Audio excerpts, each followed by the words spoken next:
lovely people, welcome back to another Story Study Saturday. I'm Sammy, and I'm a writer who likes to learn about writing through reading and share what I learn with you. This week I am talking about Revelle by Lyssa Maya Smith. This is a debut novel for her, and honestly it is a book that I entered the giveaway fully based on the cover and the vibes of the cover and not necessarily diving fully into it. I didn't win the giveaway, but I did still feel like I wanted to read the book, so it ended up getting put into my Gumball Machine, and now here we are. If you don't know anything about Revelle, here is a quick summary. On the island of Charmant, magic is not just a thing of dreams. Generations of magical families have lived on the island, including the charming entertainers, the Revelles, who trade gems for the giver's wildest dreams and fantasies, as well as the Kronos family, corrupt politicians who use their time-traveling magic to get richer. When Lux Revelle and Dewey Kronos both need something from each other, they'll do what they can around the family feud. That is until a charming orphan, Jameson, has a case of mistaken identity and is thrown into the mix of destiny. So let's get into my thoughts on this one. Most important, the biggest positive thing,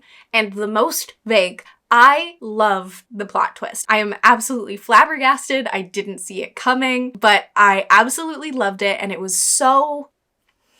I don't even have words for it, and I don't have words because I need to be vague, because I don't want anybody else to miss out on the twist the way that I experienced it. I adored it. Moving on from that, I really enjoyed the way that destiny was explored with the concept of a world that has time travelers. Like, that destiny can still play out even though you have people who can adjust the process and like the things that happen in time because they can time travel. I think that the story also touches on racism in a way that is very poignant while not putting a person of color's, a character POC's story into the hands of a white writer. It's touched on in a way that shows cognitive representation and an understanding of how that affects the plot and the way that the story continues, but without creating something that is not tangible for the writer to address. And this is set in like the 1920s or 30s, so having that addressed is actually like super important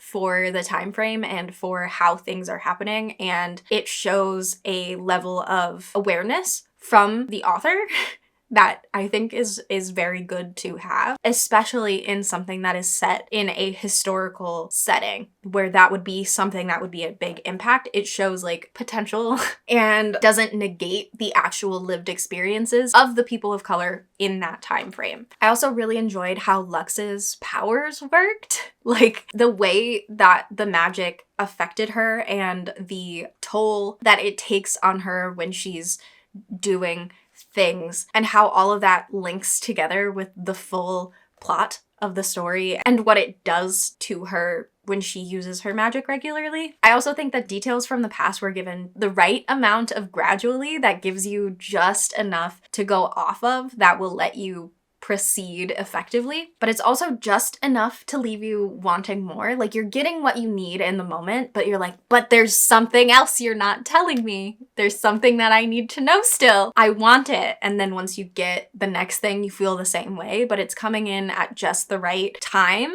to feed that curiosity and that pull towards it. I also really enjoyed that the importance of family, both like physical genetic family and found family, was so important to the characters in every aspect, in like both positive and negative lights. It's so poignant the way that it affects things, and the way that it drives the characters is very powerful. In terms of what I think could be improved to make the story stronger, it is a debut novel. So the amount of things that I really enjoyed about this are through the roof, and I think that everybody has something to learn from their writing, from doing it and getting some work out there with other people's eyes on it. And these are just things that I thought would make the reading experience better for me. So I wish that there were more relationships between Lux and the boys and her family, her cousins. I feel like there was just a lot that was surface level between them. I think I understand why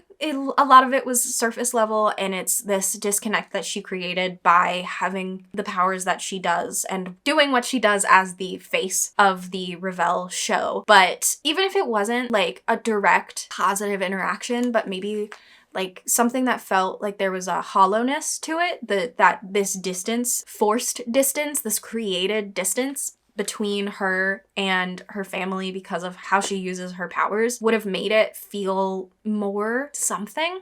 I feel like there was just something missing between her and her relationships. This like distance that felt hollow and not necessarily directly related, rather than hollow in a way that like, you know, something is missing. I think you know what I mean, but I don't know if I said what I mean effectively. So I'm just gonna keep going. Part of me thinks that the bad guy in this story may have been a little bit too bad for the way that we experience the story. The magnitude of their actions were not witnessed through the story. They weren't shown as events unfolded. So we were kind of told what they did towards the end rather than knowing what had happened because of how the bad guy's system works. And I just don't know how I feel about that, but there's so many things that they did that just feels like a lot happened. A lot happened and we didn't even see it. We didn't really get to feel it. It feels like the bad guy's too bad. Feels like they did too many things and there were too many bad things that happened. I also wish that there was another solution to the problem, or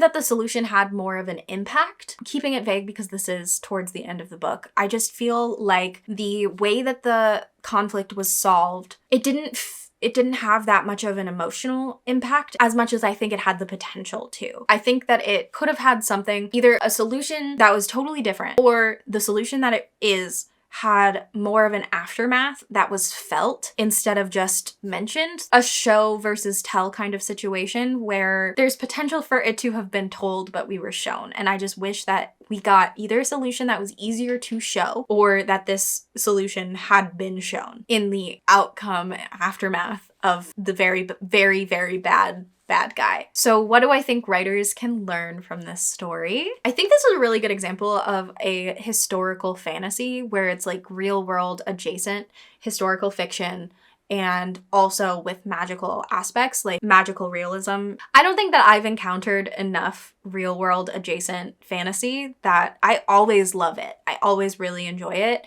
And I don't think that there's a lot of historical fiction, real world adjacent fantasy, and I would like to see more of it. So I think that that is something that we can learn from it. I also think that this is a good example of a magic system that has a checks and balances sort of system, which gives you like what the cost of the magic, what the cost of the power is, what the responsibility of the person who has the magic is to equip and protect that magic. And I think that that's super well done in this. I think that there are a lot of magic systems that are based around a checks and balances system, but I don't know that there are many that are done this way, where it's literally like a payment. You have to pay in some capacity to use your magic. And I think if you're trying to come up with some boundaries for a magic system, this one has some good examples towards it. I also think that this is a good example of addressing your privilege as a writer and knowing that you're coming from a position. If you are coming from a certain position that puts you in a place of privilege, it gives a good example of how to navigate making everyone feel included in your story and presenting in that way that you're a safe space for readers who do not look like yourself. And I think that if you're going to write a story that is going to show a diverse group of people, you should be treating that diverse group of people very carefully and very kindly. And this is a good example of how to navigate that as a white author. If you're able to write a story that has a large group of people in it, you should be writing with diverse characters in mind. And if you are not treating those diverse characters the way that